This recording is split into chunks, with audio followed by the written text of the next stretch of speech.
Hello everyone, welcome to Whisper of the Oracle. I'm your host Juha Saarnilampi, and I won a tournament. That is not a given because there have been entire years in my Fab history where I have not won a tournament. But 2025 will not be one of those years because I won an RTN with Aurora going 8-0 in the process. And I want to talk a little bit about that deck today. Let's get started on the equipment. Unlike some of the lists you see floating around nowadays, I have both the combo plan and the mid-range plan in the deck. And what that means is that I have Ether Ironweave and Crown of Dominion for the combo package. I have Crown of Providence, Guided Carapace, and sometimes Tunic for the more mid-rangey setups. And then, of course, I have Grasp of the Arknight in almost every matchup. Lightning Greaves in, I would say, most of the matchups, to be honest. Shock Charmers against Kano. Snapdragon Scalers against decks that where I don't really need to block necessarily that much. And the worst thing that could happen is bricking. Enigma is an obvious one of those. And then, of course, Starfall in every matchup. Going into the actual core deck, I will not be mentioning the cards that are in every single Aurora list. I will be mostly talking about the choices I've made when it comes to cards that I've played less of than usual or more of than usual. First of all, Electromagnetic Somersault. Most lists have 3 of these. My deck's philosophy in general is to be less instant heavy. And what that means is I don't want to be bricking. My complete nightmare is to draw a hand that is Electromagnetic Somersault, Lightning Press, Sigil of Suffering, and let's say a Current Funnel. And there are of course worst cases where you instead of the Current Funnel, you have another Lightning Press, or you have a Sigil of Solace, for example, or something like this that people play, or a Sigil of Lightning. So I want to make sure that I'm minimizing the amount of instants while having enough to synergize with cards like Flittering Charge or Gun in a Flash. So I never want to be drawing 2 somersaults. I'm playing just 2 of them. I am playing Fry because it's such a combo focused list, and Fry is really good in the combo matchups, and it's also just a decent starter. It prevents you from bricking, which is the thing I hate the most. So I quite often play one Fry even if I'm not playing the combo. I'm on 3 Second Strike. Not all decks are necessarily playing 3, but I think this is a fantastic card where it's really good in the mid-range game plans against aggro decks, but it's also good in the combo setups, especially against decks that are not like completely blocking you out. My D-react of choice is Sigil of Suffering. I'm not sure I would continue playing this going forward. It can be a complete blowout if you get to draw a card with Channel, but that's not happening that often. And the downside of this is that, for example, against Prism, it's pretty bad. Against Prism, you want to be blocking that first attack if possible. And this is quite often blocking for 3 at that point because they have the AB gloves nowadays. And also against Assassin, this is very unreliable as a D-react. But against things like Syndra, it's usually a 0 for 5, so that's fantastic. I'm playing Sizzle. I don't see Sizzle played that much nowadays, but I think it's a fantastic, super flexible piece where you can arsenal it very happily, and that ensures that your future turns are not bricking. It's also very good with the combo plan. I just very much like it. The downside is that you have to take it out against face Purgatory decks, and you sometimes have to take it out if you bring in Warmongers. So it has some downsides, but the upside compared to Fry is that it blocks. Then for blues, everybody plays Current Funnel. Not everybody plays Heaven's Claws, but I really appreciate the block 3 on my blues, to the point where the final 2 slots for blues, where I'm still kind of playing 8 in my deck. I know that some people are going down to 6. I still like playing 8. It just adds to the consistency, especially if you have block 3 blues, then it's not so bad to draw 2 ever. But I was actually playing, Arcanic Shockwave in this slot, in the Sigil slot, because I just really love blocking 3 with my blues. And it had some extra synergy with Flicker Wisp and so on. But lately I've been testing Sigil of Lightning more, and I realized that this might be a little bit more flexible actually, because you can arsenal this, it becomes kind of a starter, and it combos pretty well with Gun in a Flash and Flittering Charge and so on and so forth. Then I'm playing 1 Snag. This is a kind of a theory crafted piece for the new matchup. I expected a lot of news, so maybe you can win the game by catching their Bonds of Agony with Snag and your shoes. But I don't think I ever resolved this in my testing, so this is very theory crafted. And 3 Warmongers, which I guess is still standard. Then if we go into the matchups, the key matchups with this deck, I start with Assassin. This is kind of the new setup where I'm playing more than 60 cards. I guess against Mario and Sleepy, you probably want to be playing a flat 60. But against New, I think I want a few extras because they might be playing CYB, and fatigue is a real thing anyway. I bring in the Snag, but I bring it as an extra blue, so I play 9 blues. taking out 1 second strike, I'm taking out the Flicker Wisp plan, I'm leaving out the Warmongers. And for equipment, I'm playing Tunic because I expect the game to take very long. And of course, I combo that with the Lightning Greaves, which gives me a nice little extra 1 block, which is nice for like Leave No Witnesses or something like that. But also can combine well with the Tunic on your Gone in a Flash combo turn if you draw that. Against Aurora and also against Bolton, and I'm reconsidering that this might also be the case for something like Syndra or even Dash IE aggro. If I'm going first, I'm comboing, and if I'm going second, I'm playing mid-range. If you win the die roll, you choose to go second. You play a very block-heavy set of equipment, so you block as much as you can. You want to block all their snatches, and you want the option to be blocking their burn-up shocks or their channel turns as well. What you take out is the combo plan, the extra blues.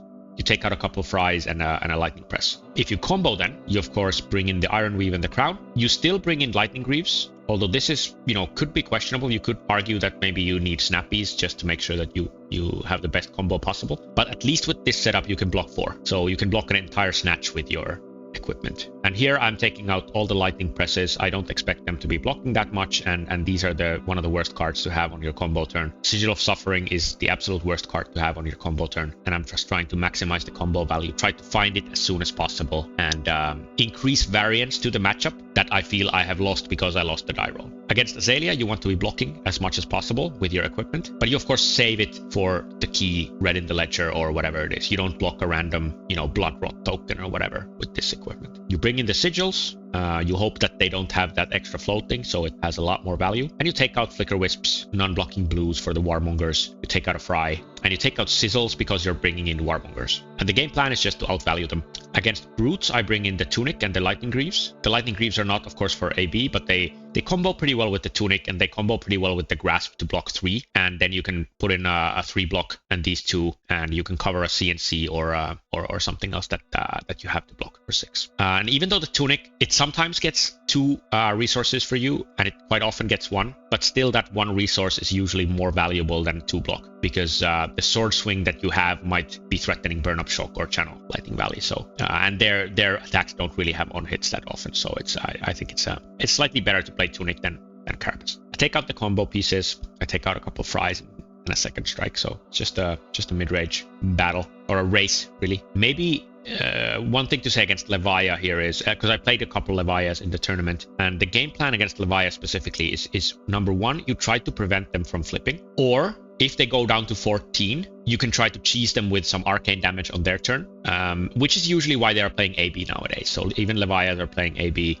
even the AB hat, because they just don't want to be caught by a Sigil of Suffering at the wrong time. But if you cannot prevent them from flipping, then you need to put a lot of pressure on them after they flip. Because after they flip, they start having 1 card 7s, 1 card 9s, or 2 card 12s because of the free cards. Even though they have like 2 or 3 Blood Debt cards, the game only takes 2 or 3 more turns, so they get full value out of that flip. So you really want to put a lot of pressure on them so that they don't get to attack back. Against Syndra, you really want to go second. I think this is a very die roll focused matchup. If you do go second, I think you have a pretty good chance. I think it's more than 50 if you go second. It's definitely less than 50% if you go first. But here it's super important, time your blocks well. So figure out what is the turn when you are really trying to prevent that mask trigger, and which are the turns when you are just letting it hit, and accepting the fact that your cards attack for 4, their cards kind of attack for 3, and you try to outvalue the mask trigger that way. So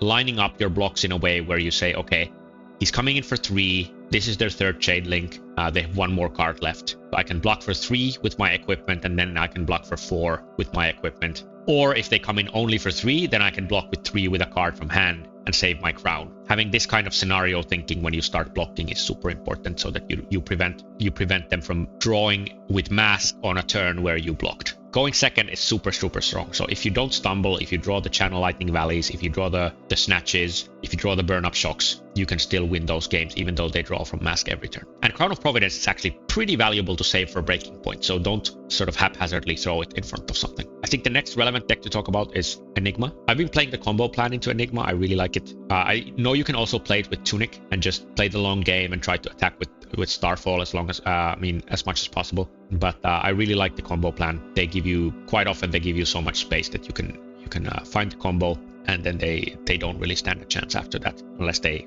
sort of disrupt you precisely on the combo turn. I bring out Sigils. Second Strikes, they're pretty bad. And Burn Up Shocks are also pretty bad, but at least they block 3 on their CNCs and stuff. So if there's a lot of Enigma in your area, then you might want to add some more tech so you can start taking out some Burn Up Shocks.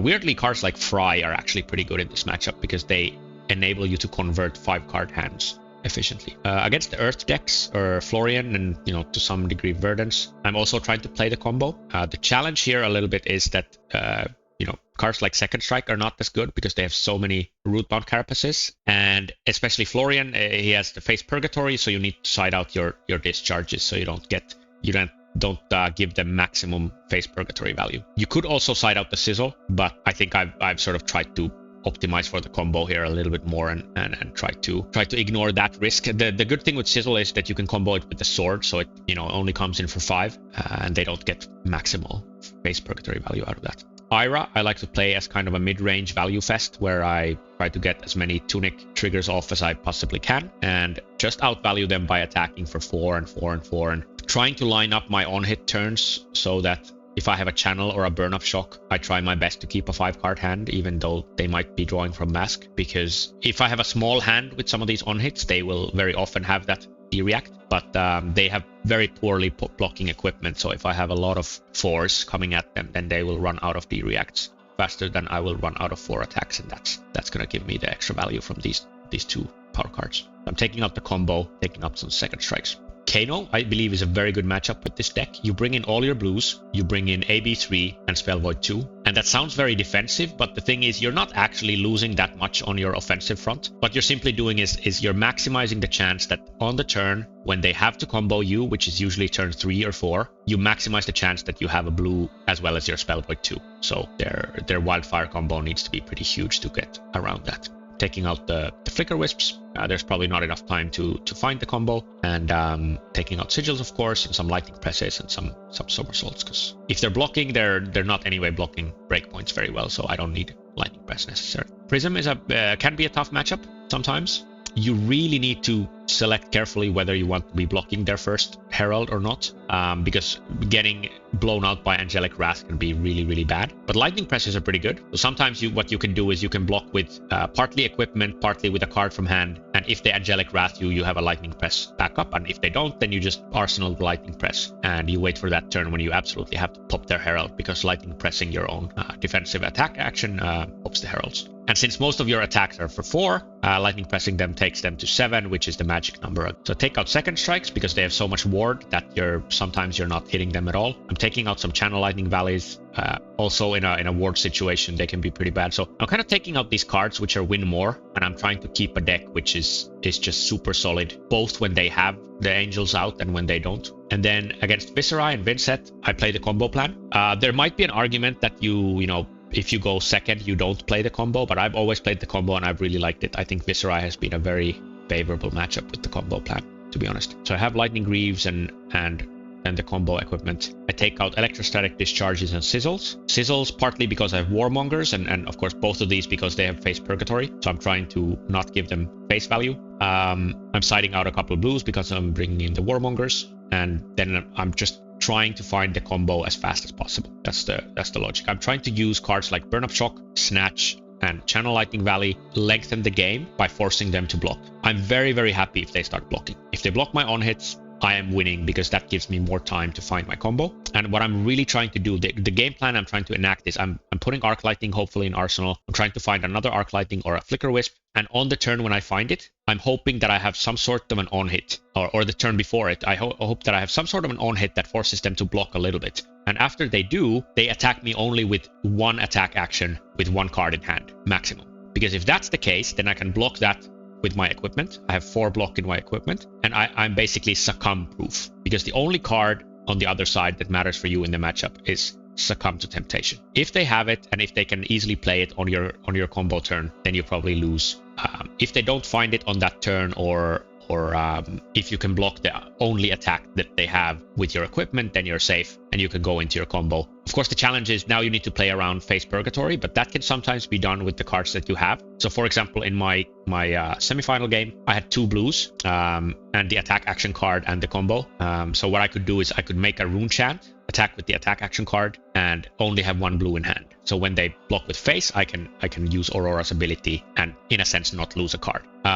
Sometimes you can't play around it, and if you can't play around it, then what you need to do is draw a card with the gold as fast as possible. Because drawing a card with the gold as fast as possible after you've, of course, played your Arc Lightning and Flicker Wisp means that you know exactly what your turn's going to look like. Because what happened to me is I drew a Somersault from my gold at the end of the turn, so I could do nothing with that. I had just Arsenal it. If you draw the Somersault at the beginning of the turn, then you can at least, utilize it for comboing even more. So you need to figure out, can you play around Face Purgatory or not, and then decide your sequencing with that in mind. If they block with face earlier, even better. You might even try to induce them to block with Face Purgatory earlier. I'm not sure how you do that, but in my finals game, my opponent blocked a Gon in a flash when I had 1 card left in hand. They blocked it with Face Purgatory at the end of my turn, and that was a pretty happy accident, because then they didn't have it on my combo turn, and I could just blow them out completely. Against Zen, you can't play a combo plan fully, because they have the Zen state, on demand. What I do instead is I still bring in Flicker Wisp, and I still bring in Iron Weave, because the game is pretty short. You can, you don't get 2 Tunic counters probably, so you get more value out of Iron Weave, and you don't necessarily need to block that many cards, so you don't need the Carapace either. And this way you can kind of cheese yourself into a mini combo. And with the mini combo, the logic is that you haven't sacrificed on your hat, for example. You could still block CNCs with Crown of Providence, but you can mini combo them in a way where making that Zen state versus using that chi for their hero ability is kind of equal, right? You're not giving them excess value on that Zen state because you're not over committing on that combo. But you could still kind of out of the blue, you can play the combo, still get a lot of value out of your cards. And Iron Weave, of course, is fantastic on that combo turn, because if you didn't have a blue, then this is, 2 damage by itself and another 4 damage from the Sword Swing. That's it for this deck tech. I will link the deck in the description, and you can find like a mini tournament report there as well. And please feel free to ask me anything, either in the comments here or on Twitter or Blue Sky. I will try to respond with the best of my ability. Thank you so much for watching. Stay curious, everybody.